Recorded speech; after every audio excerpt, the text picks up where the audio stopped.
Alors, nous allons donc regarder cette pièce, le fragment Tétis, comme on l'appelle. Une pièce qui, donc, malgré son caractère fragmentaire, est tout à fait remarquable et raconte beaucoup de choses. Alors, procédons par ordre. D'abord, de quoi s'agit-il? Il s'agit d'une pièce de bronze qui a été martelée pour former la partie arrière d'une cuirasse. Ça se voit aux deux renflements que l'on voit ici, de part et d'autre, et qui imitent une musculature dorsale de part et d'autre d'une colonne vertébrale. C'est une cuirasse d'un type qu'on appelle cuirasse musculaire ou cuirasse anatomique et qui apparaît sans doute en Grèce au 5e siècle avant notre ère. Ce genre de cuirasse se compose de deux pièces, une pièce arrière, la dossière, ici, et puis une pièce avant, le plastron, qui devait dessiner la musculature pectorale et abdominale. Alors, il s'agit d'une musculature idéalisée. Il ne faut pas imaginer que la musculature de cette cuirasse a été modelée sur le corps du guerrier qui l'a portée. D'ailleurs, le guerrier, en fait, l'a porté sur un rembourrement de tissu.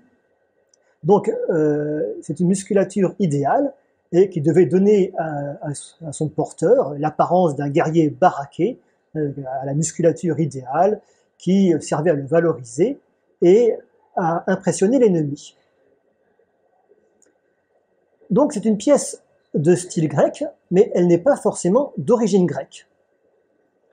En effet, elle date du IVe siècle et elle provient très probablement d'Italie du Sud, une région où les peuples italiques étaient entrés en contact avec les colonies grecques de Tarente, de Crotone, de Métaponte. Et dans ces échanges entre peuples grecs et peuples italiques, eh bien, l'art de forger des cuirasses anatomiques s'était massivement diffusé, et c'est pour ça qu'en fait que c'est de cette région et de cette époque que proviennent la plupart des cuirasses musculaires que l'on possède. Alors, qu'elle soit grecque ou italique, cette pièce est tout à fait remarquable pour plusieurs raisons. D'abord, elle est décorée.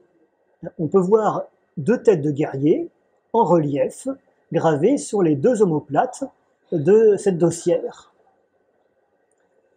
Ces deux têtes de guerriers portent un bonnet phrygien. On ne sait pas vraiment au juste ce qu'il représente.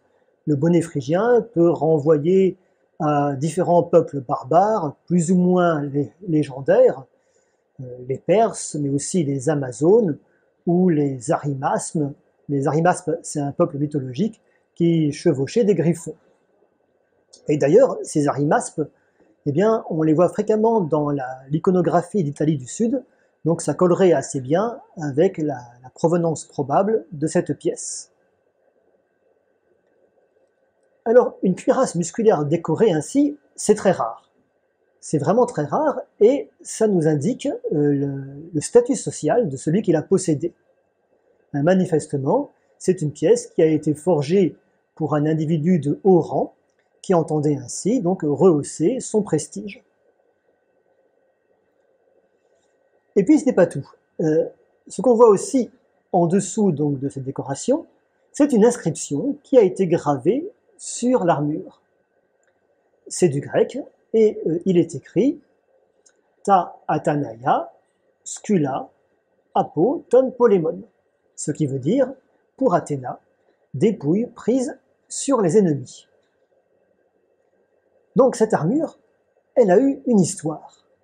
Elle a été conquise de haute lutte, son propriétaire, qui devait être si fier de son armure, a été tué, et il a été dépouillé de son armure. L'armure, donc, a été ensuite consacrée par le vainqueur à la déesse Athéna, c'était probablement la plus belle pièce de son butin. Et c'est ce qui explique le trou que l'on voit ici, juste au-dessus des lettres. Ce trou, ce n'est pas un trou de fer de lance, mais c'est un trou de clou. La cuirasse a été clouée à un mur, à un monument, dans un sanctuaire d'Athéna donc, pour que ce précieux butin soit exposé aux yeux des fidèles. Donc cette armure, elle a eu une seconde vie après son usage militaire. Offrande consacrée à Athéna, elle est restée là pour embellir le sanctuaire, donc, renforcer son prestige et garder la mémoire d'une glorieuse victoire militaire. Et puis il y a encore autre chose, cette inscription. Alors déjà c'est amusant parce qu'on voit que celui qui l'a gravé s'est trompé. À un moment donné, il a oublié le second alpha d'Athéna qu'il a dû rajouter là au-dessus du texte. Cette inscription, si on regarde la forme de ces lettres, eh bien, ça nous apporte une information supplémentaire. La forme de ces lettres, elle est incompatible avec la date du IVe siècle. Elle date probablement de la fin du IIIe siècle et peut-être encore après. Donc, plus d'un siècle après que l'armure a été forgée. L'armure a été conquise et consacrée à Athéna plus d'un siècle après sa création. Donc ça veut dire que cette armure, elle a dû servir à plusieurs générations de guerriers. Et c'est normal, parce que quand on a une pièce comme ça, déjà, donc une armure musculaire, déjà, c'est une pièce, c'est très durable, c'est très solide, ça coûte cher, et quand en plus elle est décorée, c'est vraiment une pièce de très haute valeur, et qu'on se transmet de génération en génération. C'est une pièce d'héritage de choix. Donc vous voyez que cette armure, eh bien, elle raconte toute une histoire. D'abord, objet militaire, forgé pour un riche guerrier d'Italie du Sud au IVe siècle. Elle est ensuite passée de main en main pendant un siècle, et elle se retrouve donc quelque part au IIIe siècle sur un champ de bataille. Son propriétaire est tué, et l'armure est déplacée et clouée dans un sanctuaire d'Athéna, où elle est ensuite restée probablement pendant une longue période. Donc c'est une histoire fragmentaire, c'est une histoire à clous, comme cette armure précisément.